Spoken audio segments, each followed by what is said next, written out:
The holidays have this magical way of turning adoption into a Broadway production no one auditioned for. Suddenly, everyone is feeling generous, guilty, spiritually enlightened, or emotionally bloated from too much holiday sugar. And the world decides to give back. Some people donate socks, some volunteer at shelters, and some say, you know what would really complete this tree? A whole child. Like adopting a human is the moral version of buying a discounted flat screen on Black Friday. Families pull out matching pajamas, decorate like they are competing on HGTV, and pretend nothing in their house is emotionally leaking, while adoptees like me get shoved under the spotlight with the unspoken rule. Smile harder, sweetie. It's Christmas. This is exactly why this pilot is dropping now, because holiday season is adoption season's pressure cooker. I am adopted, not Disney adopted, not metaphor adopted. I am legal documents, brand new birth certificate adopted. And here's what people always get wrong. My brother and I are biological siblings. Same mother, same father, same blood, same story. We were adopted together into a home with 3 biological children who already came with their own built-in family tree. That setup alone could keep a therapist employed for life. Act 1. The Adoptee. Growing up adopted is already an emotional triathlon. Growing up adopted with your actual biological sibling inside a family where everyone else shares DNA like a group chat is a full-time Olympic sport. Biological kids stroll through life thinking, I exist, therefore I belong. Meanwhile, adoptees wake up like, I exist, therefore I hope I am performing gratitude at a socially acceptable level today. A biological kid throws a tantrum, and people say, they're tired. An adoptee throws a tantrum, and suddenly 5 adults assemble like trauma superheroes. Is this attachment related? Are they grateful? Is it trauma resurfacing? Same action, different diagnostic codes.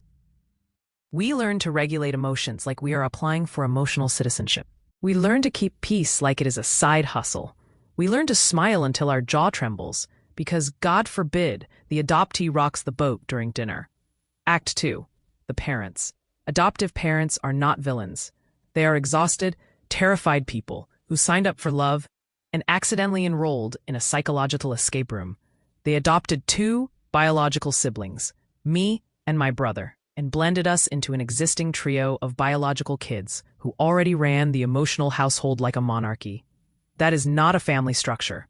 That is a Jenga tower built by amateurs with too much faith. Their thoughts go like this. What if the adoptees never bond with us? What if the biological kids feel replaced? What if we are ruining everyone equally? What if they write a podcast about us? They are performing too. They just do it with adult vocabulary and louder fake calm. Act 3. The family ping-pong match. Imagine 7 humans emotionally volleying the same invisible ball around the house with no rulebook. My brother and I wonder, are they going to regret choosing us? The parents whisper to themselves, are we doing any of this right?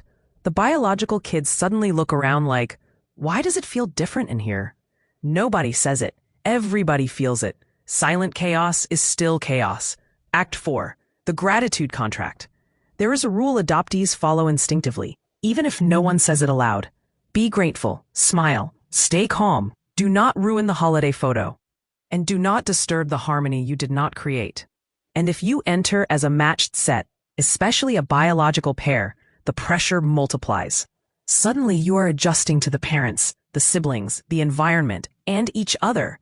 It is like emotional juggling, except someone keeps throwing flaming swords. Act 5. What this series really is. This is not an inspirational adoption story. This is not a Hallmark special.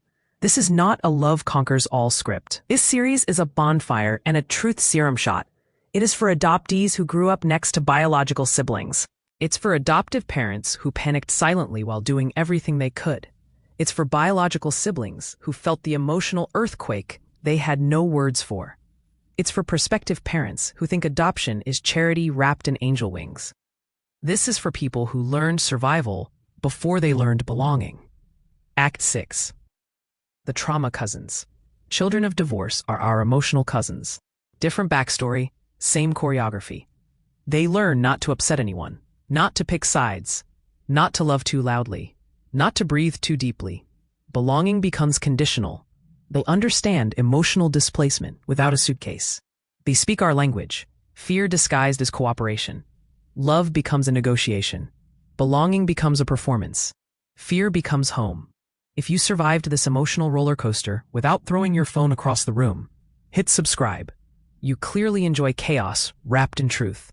To the social workers, therapists, case managers, and every exhausted professional listening, thank you for tuning in to an adoptee who did not come with a manual or a pamphlet. And to adoptees and divorce survivors, you recognized half this episode before I said it. You lived the punchlines. You survived the plot twists, so let's deal with it together.